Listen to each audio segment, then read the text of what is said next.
Hello everyone and welcome to Blaugrana Everything and welcome back to the channel and welcome to another match review for what was another win by FC Barcelona. It's now 2 on the bounce in La Liga, 2 which of course you would have said you expected them to get, but as usual 2 which came in a way that you definitely didn't expect, even if you're at this point in time accustomed to the lackluster performances like I am, for instance.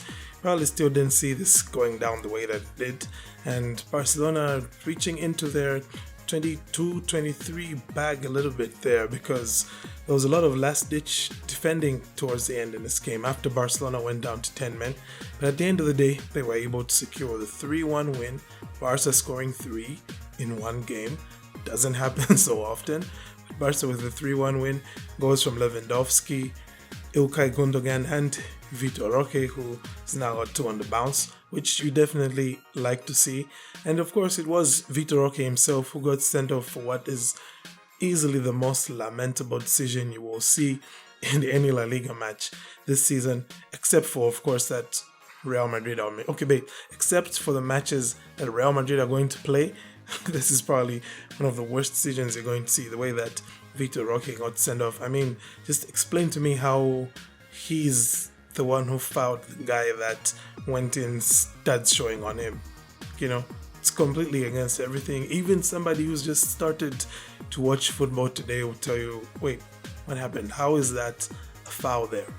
Anywho, what happened, and what's happened for now is that FC Barcelona have moved up to 3rd, leapfrogging Atletico de Madrid, who are of course taking on Real Madrid at the Bernabeu. So, good luck there, Atleti.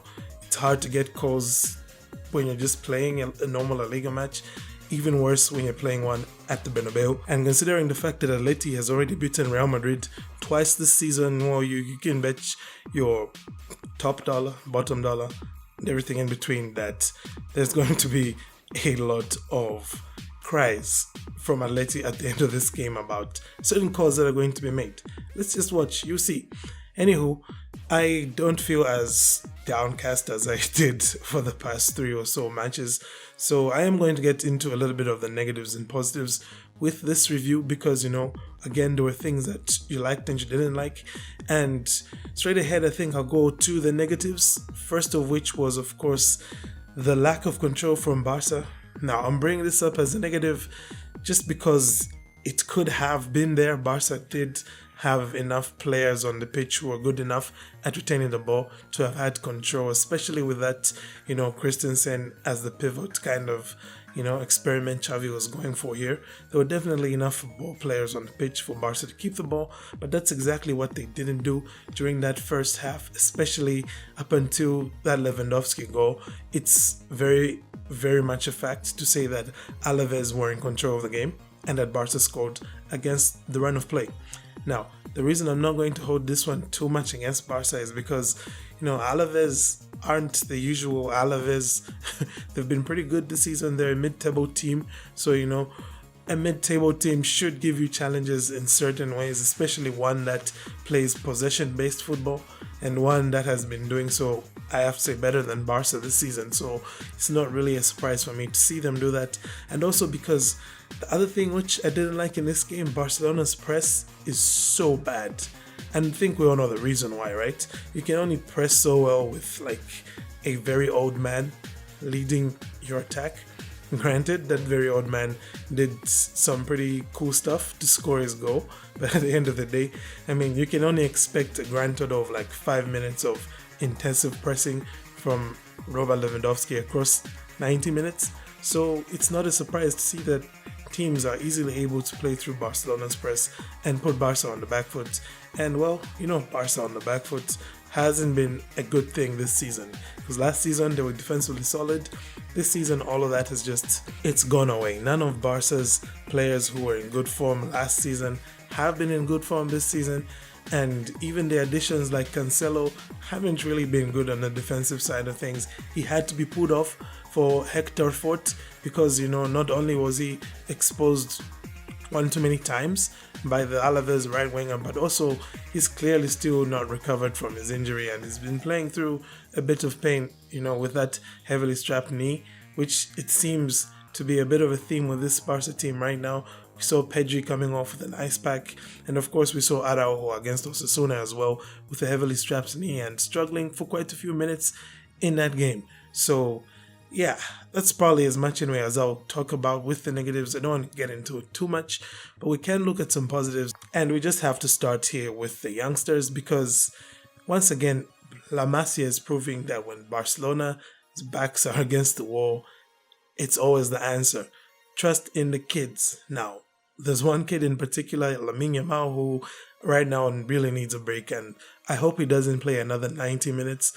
Hopefully Rafinha can get back ASAP, because it's becoming ominous, because we know how it usually goes when we play kids for too long and they pick up injuries. But let's not think in the negative. Let's stay positive. Let's keep a positive frame of mind.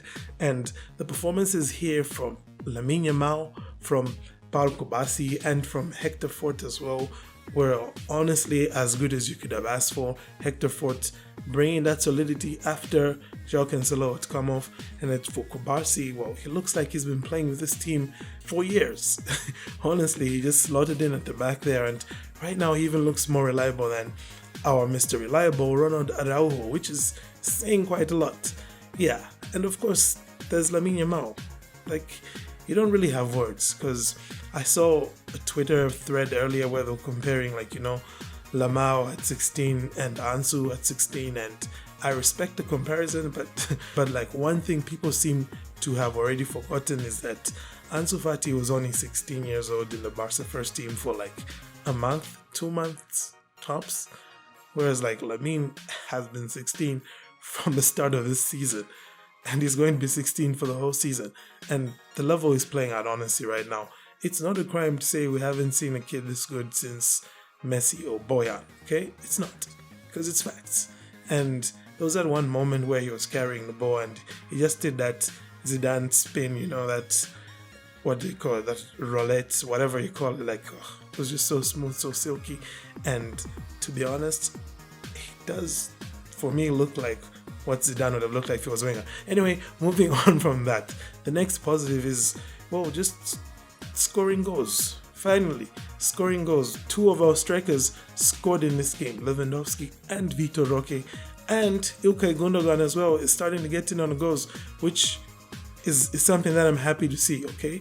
Because we got him for that. He's clutch, Mr. Clutch, Ilkay Gündogan, and that's what we expect to see from him, and he's delivering it, so that's a good thing.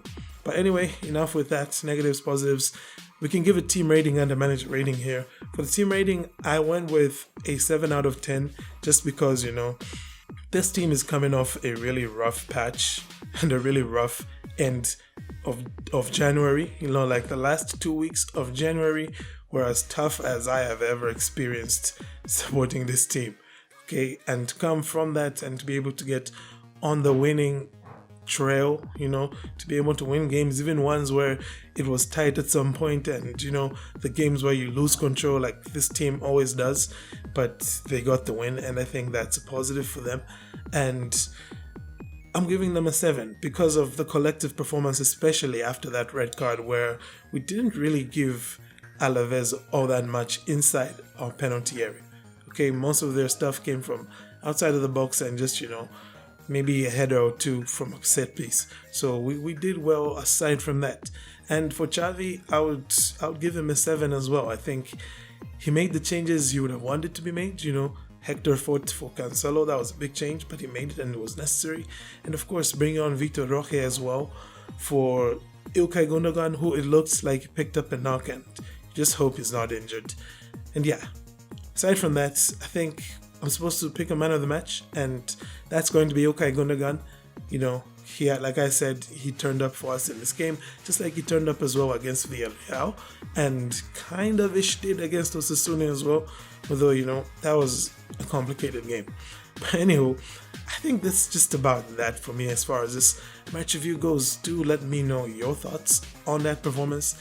But aside from that, I thank you all for tuning in. Do have a great day, and Forza Barca.